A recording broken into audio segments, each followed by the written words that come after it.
Non è arrivata all'85% nazionale, ma stando alle prime rilevazioni almeno al 50% nel Veneto la percentuale di adesione dei medici allo sciopero indetto ieri da ANAO, Assomed e Cimofesmed, sigle degli ospedalieri, insieme al Nursind Up, sindacato degli infermieri a tutela del Servizio Sanitario Nazionale.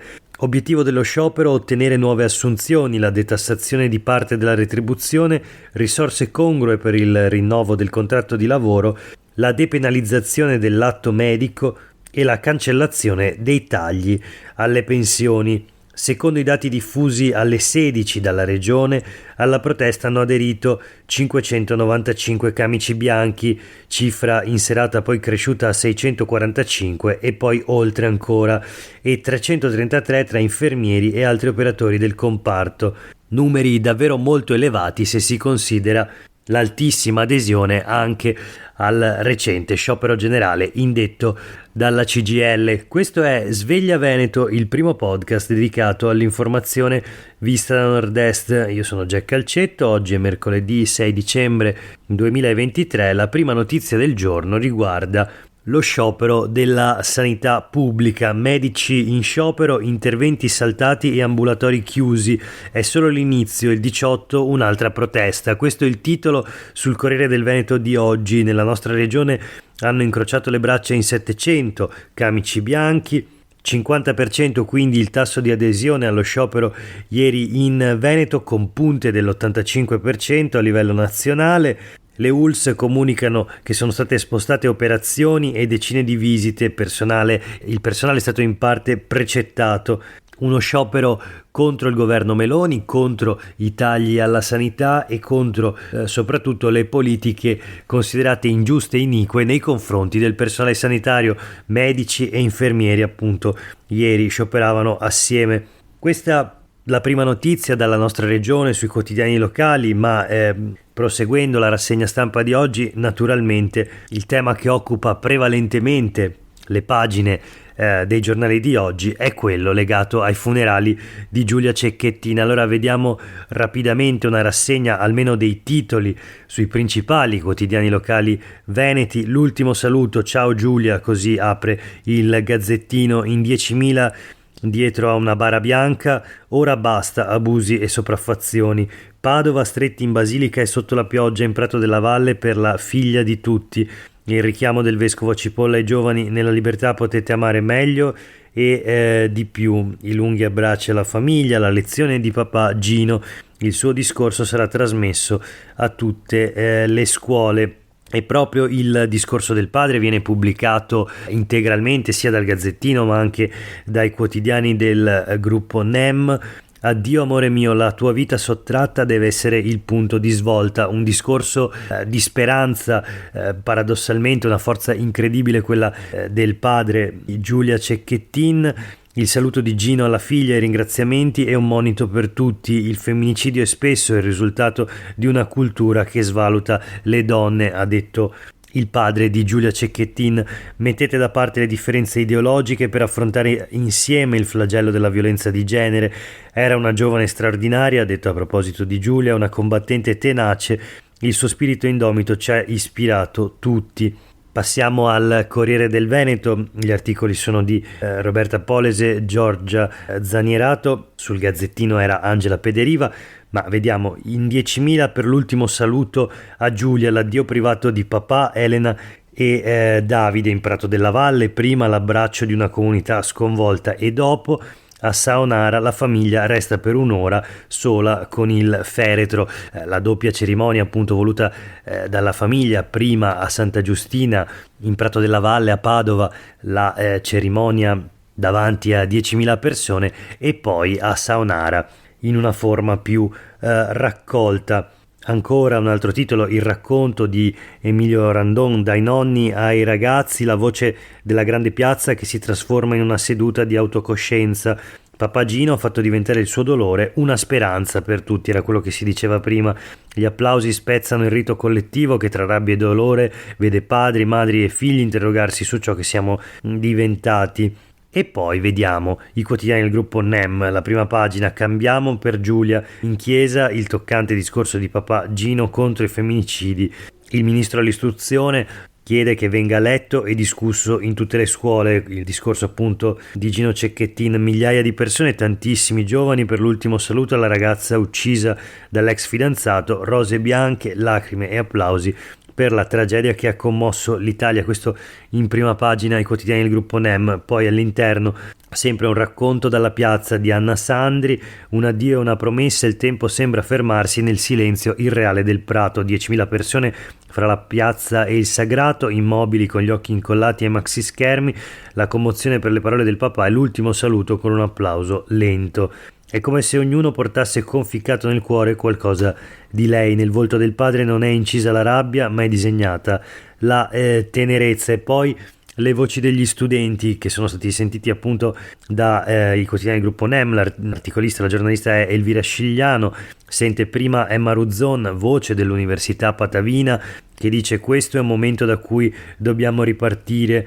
E poi Davide Enea, un ragazzo perugino che ha studiato a Padova, 22enne, è arrivato dall'Umbria, ne sentivo il bisogno, dice. Infine Alessia Conti, presidentessa del Consiglio Nazionale degli Studenti Universitari, dice: un cambiamento serio serve sin dai banchi di scuola. Ancora il racconto dei funerali prosegue con la seconda cerimonia, quella di Saonara. Lì interviene anche Elena Cecchettin, la sorella di Giulia. Sarà il mio angelo custode, come lo sei sempre stata. Voglio raccontarvi chi era Giulia. Così la sorella Elena ha chiuso la cerimonia a Saonara. Guardo il cielo e ti vedo in mezzo alle stelle che fai a metà di un gelato con la mamma. I quotidiani del gruppo NEM pubblicano tutto l'intervento anche di Elena Cecchettin, letto, pronunciato appunto a Saonara, la chiusura del secondo rito funebre. E quindi con questo ultimo saluto voltiamo pagina, ricordando ancora una volta la morte, il femminicidio di Giulia Cecchettin, e però facendolo ascoltando e tenendo a mente le parole dei suoi familiari, in particolare del padre Gino, parole veramente di speranza, parole che purtroppo nella giornata di ieri hanno trovato un controcanto che è difficile anche comprendere ancora prima che commentare. Allora vediamolo sui giornali di oggi. Il Gazzettino, prima di tutto: la politica e la polemica, Giulia una telenovela, è bufera su Valdegamberi, il consigliere regionale che già nei giorni scorsi si era distinto per dichiarazioni, per esternazioni di una brutalità impressionante. Aveva definito sostanzialmente satanista la sorella di Giulia Cecchettin, Elena. Nella giornata di ieri, durante la seduta del Consiglio regionale del Veneto, che discuteva proprio della questione dei femminicidi, ovviamente con un riferimento proprio al caso di Giulia Cecchettin, Valdegamberi appunto ha parlato di una telenovela nazionale.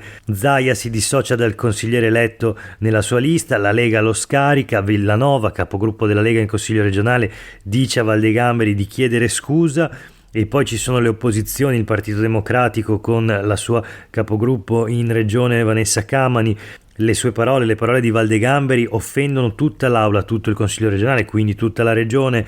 Elena Ostanella del Veneto che vogliamo le definisce inaccettabili sempre le parole di Valdegamberi. Il Consiglio regionale poi trova una unità, 4 mozioni, una sola sintesi unitaria, prevista una borsa di studio per ricordare la giovane uccisa, scrive Alda Vanzan sul Gazzettino di oggi.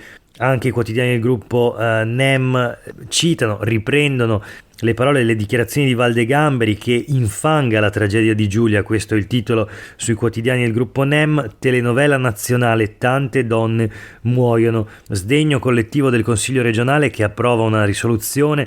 Zaia si dissocia, Pan, capogruppo della Lega, lo disconosce. Villanova, l'altro capogruppo della lista Zaia, appunto, dice a Valdegamberi di presentare le sue scuse.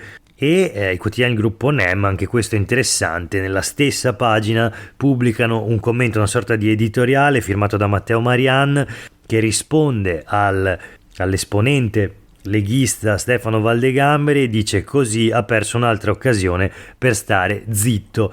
Poche parole che sicuramente riassumono il pensiero che spontaneamente tutti noi abbiamo avuto leggendo queste dichiarazioni, queste abominevoli provocazioni di un consigliere regionale che parla appunto di telenovela nazionale in riferimento a un femminicidio, all'uccisione di Giulia Cecchettin. Ma voltiamo pagina e andiamo verso la chiusura di questa rassegna stampa, sempre sulle pagine dei quotidiani del gruppo NEM, parlando ancora di donne e di lavoro femminile in particolare. Il Veneto è in ritardo da questo punto di vista, il Veneto arranca rispetto all'Europa, scrive Giorgio Barbieri. Lavoro femminile e professioni STEM. Presentato il rapporto Svimez 2023 sull'economia, la quota di donne laureate è inferiore alla media e se si guarda la mappa dell'occupazione femminile nelle regioni europee si vede subito che Veneto e Friuli sono in grigio con un 62%, quando tutta la Germania ad esempio è colorata di blu con percentuali superiori di almeno 10-15 punti. L'occupazione femminile raggiunge il 77-78%. L'ultima notizia di oggi, ancora sui quotidiani del gruppo NEM, riguarda il braccio di ferro sulle Olimpiadi. È il caso della pista da slittino. L'articolo è di Francesco Dalmas. Bob, Salvini rilancia Cortina. Proposta del ministero, spuntano anche Germania e Stati Uniti. Cabina di regia a Roma, Zaia alza il pressing per rimettere in gioco la soluzione veneta. Sul tavolo della fondazione arrivano altre 2 candidature per portare le gare all'estero.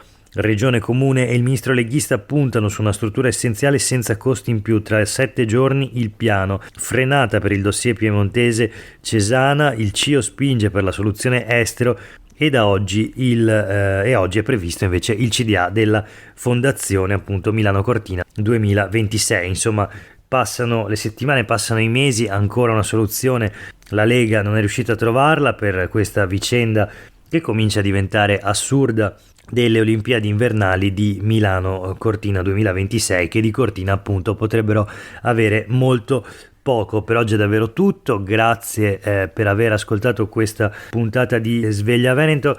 Il podcast per oggi si ferma qui, ma torna domani ancora una volta con la rassegna stampa dai principali quotidiani locali del Veneto. Nel frattempo a tutte e tutti voi una buona giornata.